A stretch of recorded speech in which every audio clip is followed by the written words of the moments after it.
La société civile congolaise est préoccupée par la sortie d'abord du gouvernement qui est précoce, du fait d'abord de sa composition. Quand nous suivons l'énoncé, c'est Madame vice-gouverneur qui a écrit juste en prélude, et puis à la fin, c'est elle encore qui met le sceau, le gouverneur. Alors là, d'abord, ça frise parce qu'il y a entorse. C'est par ces mots que le coordonnateur de la nouvelle société civile congolaise a démarré sa conférence de presse. Pour Lambert Menda, la publication de ce nouveau gouvernement remanié viole les lois du pays. Je prends l'exemple du côté commissariat. Il y en avait 5 et du coup, on passe de 5 à 8. Pouvait-il nous expliquer cela? Et côté ministre, on n'a pas respecté quota femmes. Il n'y a aucune femme ministre. Donc là, on ne respecte rien parce que le président de la République lui-même a toujours prôné la parité. Il respecte bien le quota femmes même, comme vous voyez même dans la composition du gouvernement central. Là, c'est grave. C'est lui qu'on a mis comme ministre de l'Environnement, lui-même qui ne respecte pas l'environnement, parce que la dernière en date, c'est les constructions qu'il a dû faire juste à côté de la chaussée. Quelqu'un qui prive toute une population, la population riveraine, des passages, et on lui met comme ministre de l'Environnement. Est-ce que vraiment lui-même a l'image même de quelqu'un qui respecte l'environnement? Je ne pense pas. Donc ce sont des gens au jeu qu'on parachute. Ces explications constituent pour lui un remaniement, car réaménager le gouvernement, c'est permettre ses membres sans en ajouter les uns pour écarter les autres. Il y avait des situations dans le placard, il y avait des ministres qui étaient suspendus, qui ne percevaient rien de leur salaire. Il y avait ceux-là d'ailleurs qui étaient en mauvaise posture avec Madame vice-gouverneur, qui ont même dénoncé, juste après avoir dénoncé, et on les met à côté. Donc, c'est-à-dire, c'est l'effet qu'il ait dénoncé, qu'on les met out. Or, ce qu'il a dénoncé, c'est juste.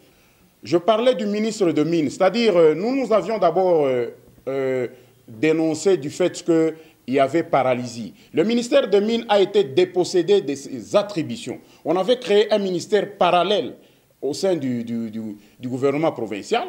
Alors, du coup, les gisements, les carrés miniers et autres, ce sont les gens-là que Madame vice-gouverneur avait choisis. C'est eux-là qui s'occupaient des mines.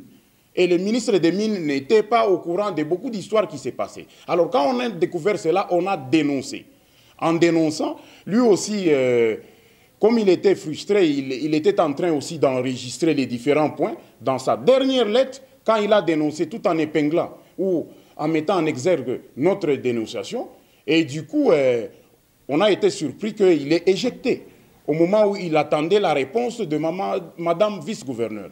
Or, ce qu'il a dénoncé, c'est juste, c'est-à-dire il y a un monsieur qui n'avait pas qualité et qui a pris le luxe d'injurier. Il s'est dit, soi-disant, directeur du cabinet. Or, un vice-gouverneur ne peut pas avoir un directeur de cabinet, du fait que leur cabinet, ensemble avec monsieur le gouverneur, qui n'a jamais démissionné jusqu'alors, avait un seul directeur de cabinet qui était aussi suspendu.